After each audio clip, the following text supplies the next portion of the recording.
Hello friends, जय Hind. I am Kapil Kumar Koshti from Siddhi academy Jabalpur. Friends, जैसा कि आप देख रहे हैं, आज 28 अगस्त 2020 है और मैं आप सभी के लिए लेकर आया हूं 28 अगस्त 2020 का महत्वपूर्ण करंट अफेयर्स। फ्रेंड्स, मैं आपके लिए सबसे पहले बता दूं कि ये current affairs MPPSC, UPSC, Vyapam, railway और बैंक एग्जाम के लिए जो है उपयोगी साबित होगा। फ्रेंड्स, मेरा प्रयास आप सभी के लिए यही है कि आप सभी करंट अफेयर्स, वो भी सिलेक्टेड करंट अफेयर्स पढ़ें। फ्रेंड्स, जैसा कि आपने देखा होगा कि कई सारे यूट्यूबर्स होते हैं, वो आप सभी के लिए फैक्टेड करंट अफेयर्स बताते हैं, अर्थात वन लाइनिंग जो है करंट अफेयर्स बताते हैं और ऐसे करंट अफेयर्स बताते हैं जो अनुपयोगी भी साबित होते हैं। ध्यान रखिएगा, मेरा प्रयास यही है कि आप केवल सिलेक्टेड करंट अफेयर्स पढ़ें।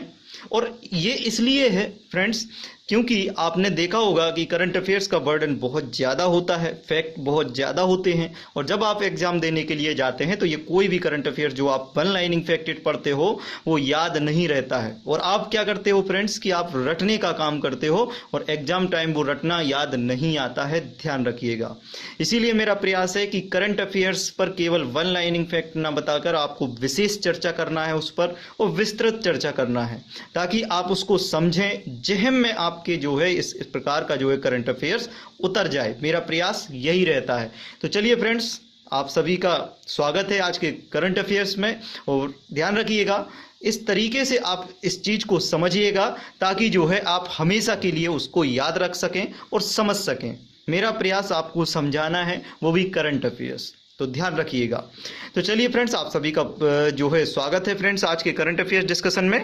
पहला करंट अफेयर्स आज का अपन जो डिस्कस करते हैं फ्रेंड्स, विश्व जल सप्ताह मनाया गया है। फ्रेंड्स, क्या हुआ था, आप सभी जानते हैं कि वर्तमान में कोरोना महामारी जो है अपनी चरम सीमा पर चल रही है और पूरा विश्व इससे जो है प्रभावित हो गया है। यदि फ्रेंड्स इसके बारे में बात करें तो इसका आयोजन तो होना था 23 से 28 अगस्त होना था स्टॉकहोम स्वीडन में, परंतु अभी भी हुआ है, ये आभासी रूप से हुआ है और एक दिन जो है इसको टालकर किया गया है, अर्थात एक दिन बाद हुआ है। 24 अगस्त से 28 अगस्त तक जो है इसका आयोजन किया गया है फ्रेंड्स।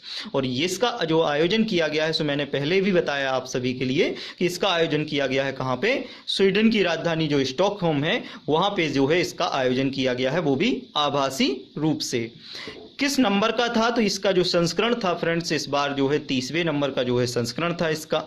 यदि बात करें फ्रेंड्स इस बार की जो है थीम क्या रही, जो आपके एग्जामों के लिए उपयोगी होती है या कई बार आपसे जो है पूछ ली जाती है सीधे सीधे, तो फ्रेंड्स इस बार की जो थीम थी, जल और जलवायु परिवर्तन पर त्वरित कार्यवाही। ध्यान रखना, जल और जलवायु परिवर्तन त्वरित कार्यवाही, मतलब जल पर जो भी दिक्कत आती है या जल का जो है दुरुपयोग जो किया जा रहा है और जलवायु परिवर्तन जो पर्यावरणीय एक प्रकार से सबसे विशाल समस्या है, मैंने इसके बारे में आपको पहले भी बता चुका हूं अपने लेक्चर्स में, इस पर जो है त्वरित कार्यवाही जो है इसकी थीम है। तो जरूर आप याद रखिएगा फ्रेंड्स, आपको विश्व जल सप्ताह जरूर याद रखना है कि 24 से 28 अगस्त जो है मनाया जा रहा है। आपने देखा होगा फ्रेंड्स, मैं जनरली आपसे चर्चा कर रहा हूं कि भारत सरकार भी ऐसे कई कार्यक्रम चला रहा है जो जल संरक्षण से संबंधित हैं।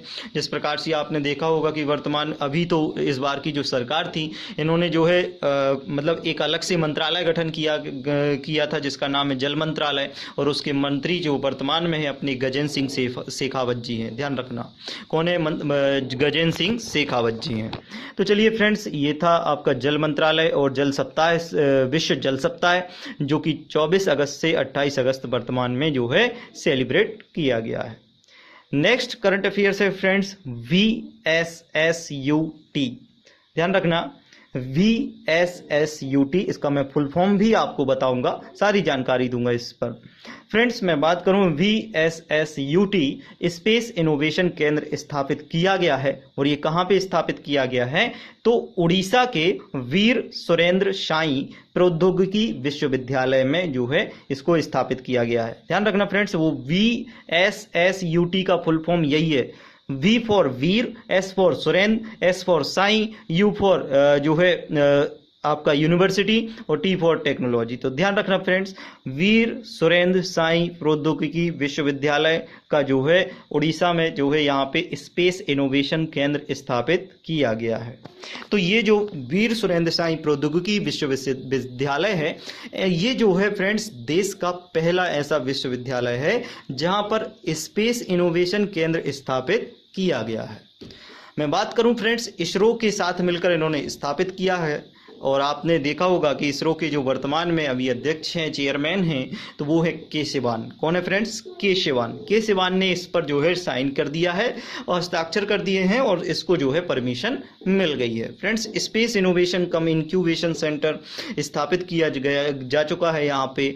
और इससे होगा क्या, या इससे जो है फ़ायदा क्या मिलेगा? तो इससे फ़ायदा मिलेगा फ्रेंड्स, यहाँ के जो युवा वैज्ञानिक हैं, युवा वैज्ञानिकों की प्रतिभा को बढ़ाने में जो है मदद मिलेगी। तो मैं फ्रेंड्स आपको बता दूं कि आप यदि चाहें तो जो है युवा वैज्ञानिकों से संबंधित जो भी कार्यक्रम हैं, जैसे स्टार्स योजना है, ठीक है, और जो है आप स्ट्राइड योजना है, इस सबको जो है आप सर्च कर सकते हैं फ्रेंड्स। और युविका कार्यक्रम है, तो इन सबको आप सर्च कर सकते हैं फ्रेंड्स। स्टार्स योजना एंड युविका कार्यक्रम के बारे में आप जान लेंगे, जानना चाहिए आप सभी को, और इसके बारे में आप चाहें तो आर्टिकल लिख सकते हैं फ्रेंड्स।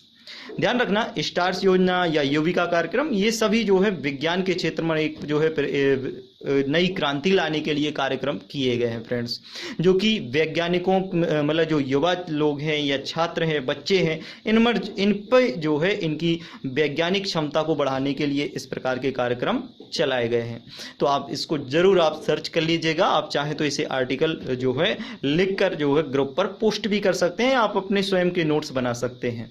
तो चलिए फ्रेंड्स, ये तो हुआ VSSUT स्पेस इनोवेशन केंद्र कहाँ पर स्थापित किया गया है? उड़ीसा के वीर सुरेंद्र साई प्रौद्योगिकी विश्वविद्यालय में।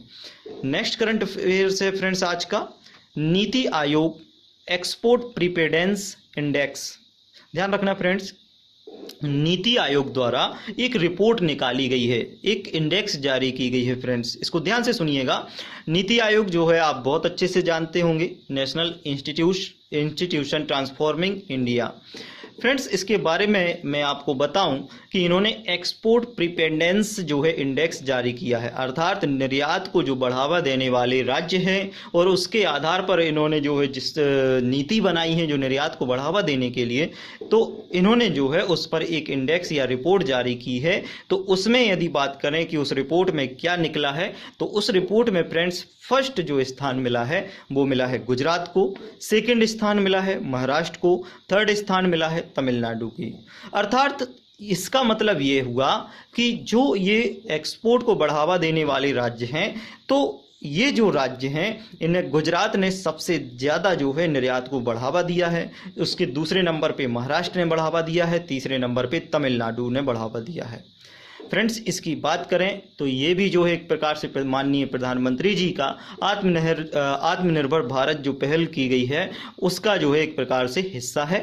तो उसके लिए जो है इसका रिपोर्ट जो है जारी किया गया है। फ्रेंड्स, देखा जाए तो इसमें से जो भी आपके तटीय प्रदेश हैं, भारत के जो तटीय प्रदेश हैं या तटीय राज्य हैं, वो 8 में से 6 तटीय राज्य टॉप 10 की श्रेणी में हैं इस बार। मतलब इसमें इस इंडेक्स में 8 में से 6 तटीय राज्य जो है टॉप 10 की श्रेणी में है। फ्रेंड्स, किस लिए ये रिपोर्ट जारी की गई है? तो आपको बस ध्यान रखना है कि निर्यात को बढ़ावा देने के लिए जो है इस प्रकार की इंडेक्स जारी की गई है। फ्रेंड्स, इसमें किन किन के स्थान मिले हैं तो आप ध्यान रखना। प्रथम स्थान पे रहा है आपका गुजरात, सेकंड स्थान पे रहा है महाराष्ट्र और तीसरे स्थान पे रहा है तमिलनाडु। इस लिस्ट को आप जरूर याद रखना। नेक्स्ट बात करें फ्रेंड्स, आज का लास्ट करंट अफेयर्स है ASI अर्थात आर्कियोलॉजिकल सर्वे ऑफ इंडिया के 7 नए सर्किल जो है घोषणा की गई है। फ्रेंड्स, मैं आपको बता दूं कि आर्कियोलॉजिकल सर्वे ऑफ इंडिया या इसका फुल फॉर्म जो होता है भारतीय पुरातत्व सर्वेक्षण संस्थान। ध्यान रखना फ्रेंड्स, इसके 7 नए सर्किल की घोषणा की है। ये 7 नए सर्किल क्या होते हैं इसके बारे में भी मैं आपको जानकारी बताऊंगा। फिलहाल तो मैं आपको फ्रेंड्स बताऊं कि ये जो ASI है ये संस्कृति मंत्रालय के अंतर्गत काम करता है। ध्यान रखना, किसके अंतर्गत काम करता है? संस्कृति मंत्रालय के अंतर्गत काम करता है और उसी संस्कृति मंत्रालय द्वारा इसकी घोषणा की गई है। ठीक है, कि एएसआई के जो है 7 नए सर्किल और बढ़ाए जाएंगे। तो कहाँ कहाँ पर इस प्रकार के सर्किल बढ़ाए जाएंगे, तो ध्यान रखना मध्य प्रदेश के जबलपुर में, ये बहुत इंपॉर्टेंट फैक्ट है फ्रेंड्स। मध्य प्रदेश के जो भी एग्जाम होते हैं इसमें जो है आपके लिए ये करंट अफेयर्स बहुत उपयोगी साबित होगा कि एएसआई का नया सर्किल जो घोषित हुआ है तो वो मध्य प्रदेश के जबलपुर में, तमिलनाडु के त्रिची में, उत्तर प्रदेश के झांसी और मेरठ में, गुजरात के राजकोट में, कर्नाटक के हम्पी में और पश्चिम बंगाल के रायगंज में। ध्यान रखना, फिर से मैं रिपीट कर रहा हूं फ्रेंड्स, मध्य प्रदेश के जबलपुर में, तमिलनाडु के त्रिची में, उत्तर प्रदेश के झांसी और मेरठ में, गुजरात के राजकोट में, कर्नाटक के हम्पी में और पश्चिम बंगाल के रायगंज में इन्हें जो है विस्तारित किया गया है। या नए सर्किल अब जो है इन क्षेत्रों में खोले जाएंगे। ध्यान रखना फ्रेंड्स, पहले जो इस प्रकार के सर्किलों की जो है एएसआई के जो सर्किल थे इनकी संख्या थी टोटल 29, परंतु अब वर्तमान में इन 7 सर्किलों सहित जो है अब 36 जो है इनकी संख्या हो जाएगी। तो फ्रेंड्स ध्यान रखिएगा कि अब कितनी हो जाएगी इनकी संख्या, 36 हो जाएगी। तो एएसआई की सर्किल अब वर्तमान में 36 हो जाएंगे पूरे भारत में। फ्रेंड्स अभी जो वर्तमान में जो है यदि मैं आपको बात करूं तो 7 नए सर्किलों की घोषणा की गई थी संस्कृति मंत्रालय द्वारा। आपको तो पता ही होगा कि संस्कृति मंत्री जो है माननीय प्रहलाद पटेल जी हैं। यदि बात करें फ्रेंड्स की मध्य प्रदेश के जो है मध्य प्रदेश के रिस्पेक्ट में जो करंट अफेयर्स इंपॉर्टेंट है इसमें, तो मध्य प्रदेश के रिस्पेक्ट में ध्यान रखना, मध्य प्रदेश में भी जो है इसका एक सर्किल की घोषणा की गई है जो है जबलपुर, याद रखना। मैं बात करूं फ्रेंड्स एएसआई के बारे में, मैं आपके लिए जो है कुछ विस्तृत जानकारी देना चाहता हूं, तो आप ध्यान से इसे सुनिएगा। फ्रेंड्स एएसआई के बारे में बात करें तो एएसआई आपके लिए जो है भारतीय पुरातत्व की मतलब भारत के लिए पुरातत्व से संबंधित जितनी भी जानकारी है वो अपन को एएसआई प्रोवाइड कराता है।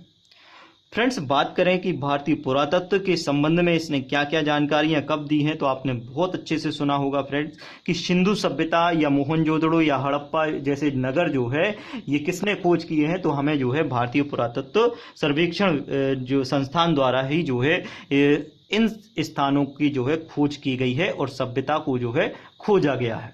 तो ये सबसे बड़ा योगदान है एएसआई का। और ऐसे बहुत से स्थल जितने भी पुरातात्विक स्थल हैं फ्रेंड्स, जहां जहां से भी जो भी इक्विपमेंट्स या जो भी चीजें अपन को मिली हैं पुरातात्विक चीजें, वो सब एएसआई द्वारा जो है फाउंड किए जाते हैं। इनके जो है सर्किल होते हैं, एक हेडक्वार्टर जो मैं आपको बताऊंगा कि हेडक्वार्टर इसका नई दिल्ली में है, ठीक है फ्रेंड्स। और इसके जो है फिर इनके सर्किल होते हैं और फिर सर्किल के उप सर्किल होते हैं, तो फिर इनके तहत जो है इन क्षेत्रों में काम किया जाता है। तो फ्रेंड्स मैं बात करूं कि यदि भारतीय पुरातत्व के बारे में आप सभी ध्यान से सुनना, क्या हुआ था कि भारतीय पुरातत्व सर्वेक्षण या जो है आप बात करें कि एएसआई, यदि पहले आपने बहुत अच्छे से नाम सुना होगा एशियाटिक सोसाइटी। एशियाटिक सोसाइटी की स्थापना हुई थी 1784 में, वो भी 15 जनवरी को, ठीक है। और इसे कहां पे स्थापित किया गया था फ्रेंड्स, बंगाल में, और बंगाल के कोलकाता में। और किसके द्वारा स्थापित किया गया था, तो विलियम जोन्स द्वारा इसे स्थापित किया गया था। फ्रेंड्स इन्होंने जो है फिर एक बार एक पत्र निकाला था अपना 1788 में, एशियाटिक रिसर्चेंज, कौन सा, एशियाटिक रिसर्चेंज जो है अपना पत्र निकाला था इन्होंने। ध्यान रखना फ्रेंड्स, इन्होंने 1814 में एक अपना संग्रहालय खोला था जिसे जो है कलकत्ता में स्थापित किया गया था बंगाल में, जो कि प्रथम संग्रहालय था फ्रेंड्स। बाद में इन्हीं संग्रहालय और इसी प्रकार की सोसाइटी ने नाम ले लिया एएसआई अर्थात भारतीय पुरातत्व सर्वेक्षण। कब ले लिया, ये 1861 में। तो आपसे सीधा क्वेश्चन पूछा जाता है कि एएसआई की स्थापना कब हुई या भारतीय पुरातत्व सर्वेक्षण संस्थान की स्थापना कब हुई, तो 1861 में हुई है इसकी स्थापना।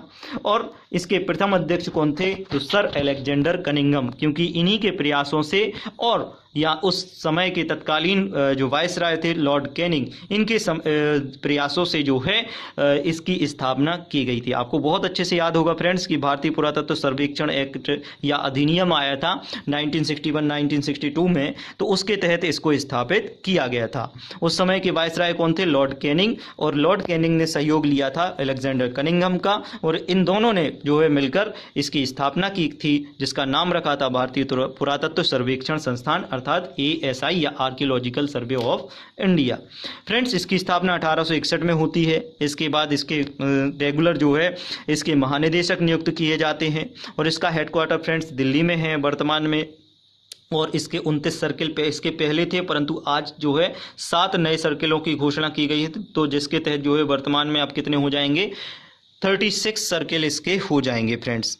और यदि वर्तमान में इसके बात करें, वर्तमान में इसके जो है महानिदेशक कौन है, तो वो है वी विद्यावती। कौन है? वी विद्यावती ASI की जो है प्रमुख वर्तमान में या महानिदेशक हैं। फ्रेंड्स मैं बात करूं कि ये ASI, या आपने इसको जो है जाना होगा कि इसका महत्वपूर्ण योगदान भारत में सभ्यताओं की खोज में रहा है, और जो भी सिंधु सभ्यता के स्थल मिले हैं, चाहे वो मोहनजोदड़ो हो, धौलावीरा हो, चाहे वो जो है हड़प्पा हो, चाहे वो चन्हूदड़ो हो, चाहे वो रंगपुर हो, चाहे जो है लोथल हो, ये सभी पुरातात्विक स्थलों की जो है खोज में, या भारत में जितने भी पुरातात्विक स्थल हैं, इन सभी की खोज में जो है ASI का महत्वपूर्ण योगदान रहा है। तो ये था फ्रेंड्स आज का करंट अफेयर्स, जो कि आप सभी के लिए जो है मैंने आपके लिए बताया था कि ये सभी जो करंट अफेयर्स है वो आप सभी के लिए UPSC, MPPSC, व्यापम, रेलवे और बैंक एग्जाम के लिए जो है ज़रूरी है। मेरा प्रयास फ्रेंड्स आप सभी के लिए यही है कि आप केवल और केवल सिलेक्टेड करंट अफेयर्स पढ़ें फ्रेंड्स। आप ज़्यादा करंट अफेयर्स पढ़ोगे या ज़्यादा वन लाइन फैक्ट पढ़ोगे फ्रेंड्स, आप पढ़ तो लोगे, अभी याद रहेगा आप सभी के लिए, परंतु ध्यान रखना एग्जाम समय आपके लिए ये करंट अफेयर्स याद नहीं होने वाला यदि आप वन लाइनिंग पढ़ रहे हो। आप करंट अफेयर्स को विस्तृत तरीके से पढ़िए, समझ के पढ़िए और सही तरीके से पढ़िए, और मेरा प्रयास हमेशा याद रखिएगा आप सेलेक्टेड करंट अफेयर्स पढ़िएगा फ्रेंड्स।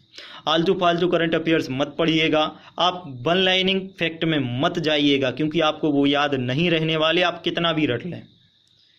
तो मेरा प्रयास यही है फ्रेंड्स, और आप इस सभी प्रयास को समझेंगे, इस प्रकार के करंट अफेयर्स को, और इस प्रकार के मेरे प्रयास को जरूर समझेंगे।